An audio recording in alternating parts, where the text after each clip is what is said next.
Muito bem, nós vamos conversar então sobre batalha espiritual à luz de Efésios capítulo 6, a partir do versículo 10 até o versículo 13. E esse é um dos textos clássicos da Bíblia sobre este tão importante assunto. Nós estamos numa guerra, não há campo neutro. Não estamos blindados. Nós vivemos expostos a perigos reais, enfrentando inimigos perigosos, malignos, perversos, que, embora invisíveis, eles estão aí, como que nos rodeando, procurando uma brecha, procurando nos tragar. E Paulo está concluindo esta carta, chamada Carta aos Efésios, que é a rainha das suas epístolas. Ele está preso em Roma, na sua primeira prisão, nos anos 61, 62, e ele escreve esta carta a esta igreja que tornou-se notória pela sua influência, superando, inclusive, as igrejas de Jerusalém e de Antioquia da Síria. Paulo ficou nesta cidade de Éfeso 3 anos, plantando esta igreja, consolidando esta igreja, onde ele experimentou um dos maiores reavivamentos da história, porque numa cidade de mais de 300 mil habitantes, numa cidade sede do culto à deusa Diana, cujo templo era uma das 7 maravilhas do mundo antigo, numa cidade fortemente marcada pela idolatria e pelo ocultismo, Paulo viu a palavra de Deus prevalecendo, a idolatria recuando, os ocultistas convertendo-se a Cristo e queimando em praça pública os seus livros de magia. Através daquela igreja, igrejas foram plantadas em toda a província da Ásia Menor. Cidades como Esmirna, Pérgamo, Sardes, Tiatira, Laodiceia, Colossos e Herápolis. E agora, Paulo escreve para esta igreja a chamada Carta Eclesiológica, para tratar de verdades tão importantes. No capítulo 1, ele trata da soberania de Deus na salvação. No capítulo 2, ele trata da história da redenção, mostrando que, por meio de Cristo, judeus e gentios formam uma única igreja, corpo de Cristo. No capítulo 3, ele trata do mistério do Evangelho e ora para que a igreja seja revestida com poder. No capítulo 4, ele trata da unidade da igreja, fazendo aplicações importantes à vida prática da igreja. No capítulo 5, Paulo vai tratar da nova vida em Cristo, da plenitude do Espírito Santo, da vida em família, mostrando o papel da esposa, do marido, dos filhos e dos pais. E ele conclui esta importante epístola tratando da batalha espiritual. E nesse contexto, a primeira coisa fundamental para entendermos é que nós estamos em guerra. Nós não vivemos num campo neutro. O mundo jaz no maligno. Há uma luta espiritual ferrenha. E ninguém fica dispensado dessa luta. Quem não é um guerreiro é uma vítima. E a primeira coisa que precisamos compreender no trato desta matéria é contra quem não é a nossa luta. No versículo 12, Paulo diz: a nossa luta não é contra carne e sangue. Isso significa que a nossa luta não é contra pessoas. Seu verdadeiro problema não é seu pai, sua mãe, seu filho, sua filha, sua nora, seu genro, seu sogro, sua sogra, seus cunhados, seus vizinhos, seus colegas de trabalho, seus concorrentes no mercado. Entrar nesta batalha, guerreando contra pessoas, é lutar contra a pessoa errada. As pessoas não são as adversárias contra as quais devemos lutar. Elas deveriam ser nossas aliadas. E quando você transforma um aliado em inimigo, você transforma o inimigo em aliado. A segunda coisa que Paulo vai mencionar neste assunto tão importante é contra quem é a nossa luta. E no versículo 11, ele vai dizer: revesti-vos de toda a armadura de Deus para poderdes ficar firmes contra as ciladas do diabo. Então ele define o inimigo, é o diabo. O diabo não é um Deus caído, é um anjo caído.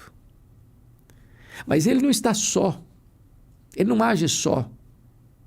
Existe um reino chamado Reino das Trevas. É o império das trevas. A Bíblia diz que o diabo é o príncipe deste mundo, é o príncipe da potestade do ar. E ele tem com ele anjos caídos. E Paulo define esses anjos caídos que fazem parte desse exército do mal, de principados, potestades, dominadores deste mundo tenebroso e forças espirituais do mal. O diabo é uma espécie de líder desta horda de anjos caídos, de demônios. A Bíblia define este inimigo como Abaddon, Apolion, destruidor. Ele é chamado de o pai da mentira. Ele é assassino desde o princípio. Ele é maligno, ele é tentador. Ele é ladrão. Ele vem para roubar, para matar, para destruir. Ele é o dragão, ele é a antiga serpente. Ele é o leão que ruge, procurando a quem devorar. Ele é um ser maligníssimo. E Paulo diz que nós não devemos ignorar seus desígnios. Aqui Paulo chega a dizer que nós devemos ficar firmes contra as ciladas do diabo. A palavra cilada, lá na língua original, é metodeia, de onde vem a palavra métodos, estratagemas. É como ele usa seu arsenal variado para capturar, para oprimir, para escravizar, para matar. Ele nos pesquisa, porque ele anda ao nosso derredor. Quando lá no livro de Jó, Deus pergunta para Satanás: de onde vens? Ele diz: de rodear a terra e passear por ela. Ele está de olho, está antenado. É uma espécie de turista inveterado. Ele conhece seus pontos fracos e seus chamados pontos fortes. Ele conhece o seu calcanhar de Aquiles. Para uns, ele usa a arma da sedução sexual. Para outro, ele usa a sedução da riqueza. Para outro, ele usa a sedução da fama, do poder. Ele conhece as brechas do seu escudo. E Paulo diz que nós precisamos ficar vigilantes, porque como pesquisador, ele vai procurar exatamente encontrar esse ponto vulnerável, esse ponto de fragilidade, esse calcanhar de Aquiles. Ele tem um arsenal diversificado, ele tem métodos diferentes. Por exemplo, quando Satanás tentou Jesus no deserto, ele o fez usando 3 estratagemas. Tentou Jesus com necessidade física. Se é filho de Deus, transforma essas pedras em pães. Tentou Jesus do ponto de vista da vaidade. Se é filho de Deus, atira-te daqui de baixo. E citou a Bíblia de forma incompleta, torcendo as Escrituras, citando o Salmo 91, mas omitindo o ponto central. E ele tenta Jesus, oferecendo-lhe glórias, honras, tudo isso te darei, se prostrado me adorares. Jesus venceu Satanás nas 3 investidas com a espada do Espírito. Está escrito, está escrito. está escrito. E o diabo deixou até momento oportuno, diz Lucas capítulo 4. Ele veio de outra forma, com outras armas, com novas artimanhas, usando a multidão, usando os discípulos, buscando meios e formas de se interpor no caminho do Messias. Então precisamos entender que a nossa luta é contra o diabo. Mas mais, o versículo 12 vai mostrar que ele vem acompanhado de uma corja de seus aliados, que Paulo vai dizer que tem uma espécie de estratificação de poder neste reino das trevas. Dr. John Mackay, presidente do seminário de Princeton, escreveu um comentário de Efésios tratando da desordem deste reino das trevas.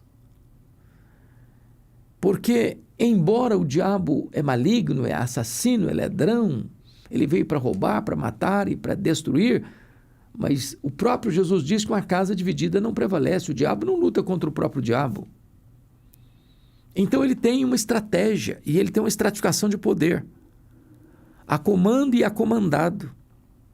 E nessa estratificação de poder diz que há principados, potestades, dominadores deste mundo tenebroso e forças espirituais do mal. O grau de resistência nesta luta não é sempre a mesma.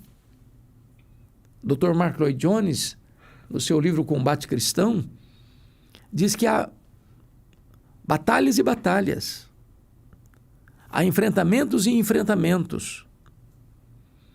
Por exemplo, quando Jesus desceu do monte da transfiguração, havia um pai muito aflito, com um filho único endemoniado. E aquele pai pediu ajuda aos discípulos de Jesus para libertar o menino, e os discípulos não puderam. E Jesus solta uma exclamação de angústia: ó geração incrédula e perversa, até quando vos suportarei? E Jesus diz: traz o menino. E Jesus dá uma ordem para os demônios: saia e nunca mais voltes a ele. E o menino ficou liberto. Mais tarde os discípulos perguntaram: por que nós não pudemos expulsar os demônios daquele menino? E Jesus respondeu: esta casta só sai com oração e jejum. Há graus de resistência maior ou menor. E nós precisamos estar atentos a isso nesta batalha espiritual. O apóstolo Paulo vai mostrar para nós, então, que nós estamos numa luta contra um inimigo que é invisível, que é astucioso, que é maligno, que é perverso, que vem para arruinar, para desequilibrar, para ferir, para machucar, para agredir, para denegrir, para arruinar sua vida, sua reputação, para jogar lama na sua cara, para desconstruir seus valores, para acorrentar pessoas no cipoal dos vícios, das mazelas, da iniquidade. Quantas pessoas prisioneiras! Jesus chegou a afirmar que aquele que pratica o pecado é escravo do pecado. A Bíblia menciona isso, que o pecado é maligníssimo. E esta é a artimanha deste inimigo, é levar você à prática do pecado, a viver na dependência do pecado. E eu fico olhando a sociedade hoje, vendo, por exemplo, quantas pessoas estão prisioneiras das drogas, da depravação sexual, do álcool, da avareza, da ganância insaciável. Quantas pessoas estão prisioneiras da idolatria, se prostrando diante de ídolos que fabricaram com as suas mãos ou de ídolos que forjaram na sua mente. Quantas pessoas prisioneiras ao ocultismo, ao próprio explícito satanismo, pessoas que adoram conscientemente a Satanás.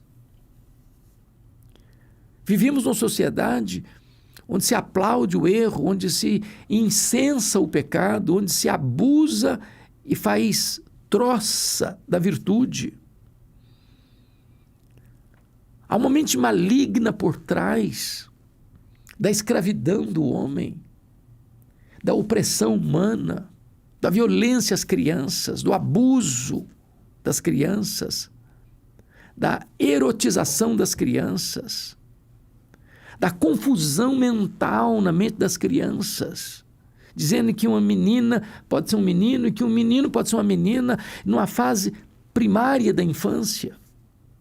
Existe uma mente por trás de todo esse sistema, de todo esse esquema de desconstrução da vida, do casamento, da família, dos valores, dos pilares da sociedade. E Paulo está nos dizendo que a nossa luta não é contra carne e sangue, mas contra esses principados e potestades. É muito importante você agora compreender comigo o que Paulo vai nos dizer no versículo 13. Portanto, tomai toda a armadura de Deus para que possais resistir no dia mau e depois de teres vencido tudo, permanecer inabaláveis. Paulo está nos ensinando aqui que nós não temos condições de enfrentar este inimigo de cara limpa, na nossa própria força, usando a nossa própria estratégia. Paulo disse lá em 2 Coríntios 2,11 que nós não podemos ignorar os desígnios de Satanás. Ele tentou Eva lá no Éden e levou os nossos primeiros pais à queda.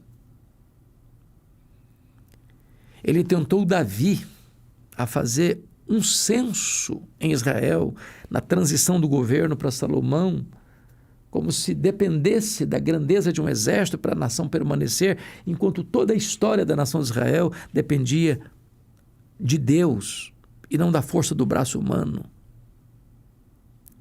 Ele tentou Ananias e Safira a ganhar prestígio na comunidade cristã através de uma dádiva mentirosa. Ele tentou Jesus no deserto. Ele tentou Judas Iscariotes e entrou em Judas Iscariotes para vender Jesus por 30 moedas de prata. Ele tem tentado tanta gente. Ele tem agido, andando, vivo e ativo no planeta Terra. E Paulo está dizendo para você e para mim, você e eu precisamos ser revestidos de toda a armadura de Deus. Precisamos de armas não carnais, mas espirituais, poderosas em Deus, para destruir fortalezas e anular sofismas. Há muitos sofismas filosóficos que tentam capturar a mente das pessoas para enganá-las, para ludibriá-las, para confundi-las. E às vezes o argumento não é apenas um argumento lógico, mas espiritual, porque por trás desses sofismas, dessas filosofias humanistas, secularizadas, que tentam empurrar Deus para a lateral da vida, tem por trás uma mente demoníaca. É isso que Paulo está dizendo, lá em 2 Coríntios capítulo 10. Então precisamos de toda a armadura de Deus. E aqui ele vai dizer duas coisas importantíssimas para resistirmos no dia mau. O que ele está querendo dizer com isso, dia mau? É que há uma luta travada que nós não enxergamos.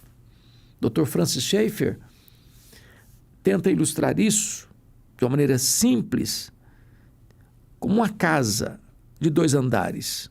No andar de baixo, o andar térreo, onde vivemos, onde vemos, ouvimos, falamos, agimos, reagimos, caminhamos, dormimos. É a vida aqui. ao vivo e em cores. O andar de cima seria o que a Bíblia chama de regiões celestes, onde se trava uma batalha. Imagine você uma estratégia de guerra, porque é em guerra que nós estamos. Você já assistiu vários filmes de guerra, e eu também. Há um momento em que o comandante de um exército dá a impressão para o inimigo que ele está desistindo da luta, ele recua o seu exército, o seu pelotão, mas na verdade ele está apenas estabelecendo uma nova estratégia, um ataque surpresa. E às vezes é nessa estratégia de um ataque surpresa é que o inimigo é vencido. Então imagine você que de repente sua vida está tão tranquila, tão sossegada, e você quase que tira férias de Deus.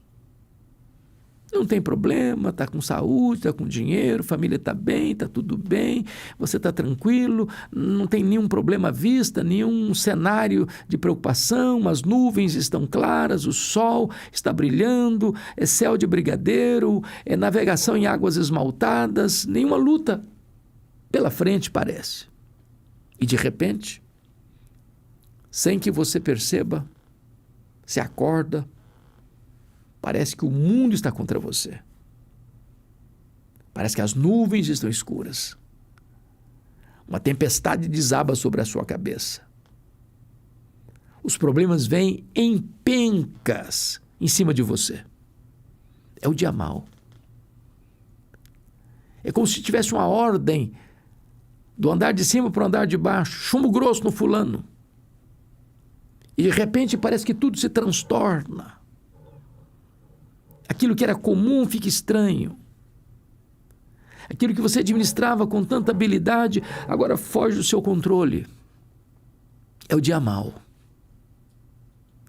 E se você não entender a natureza dessa luta espiritual, você começa a guerrear contra gente, contra pessoas, carne e sangue.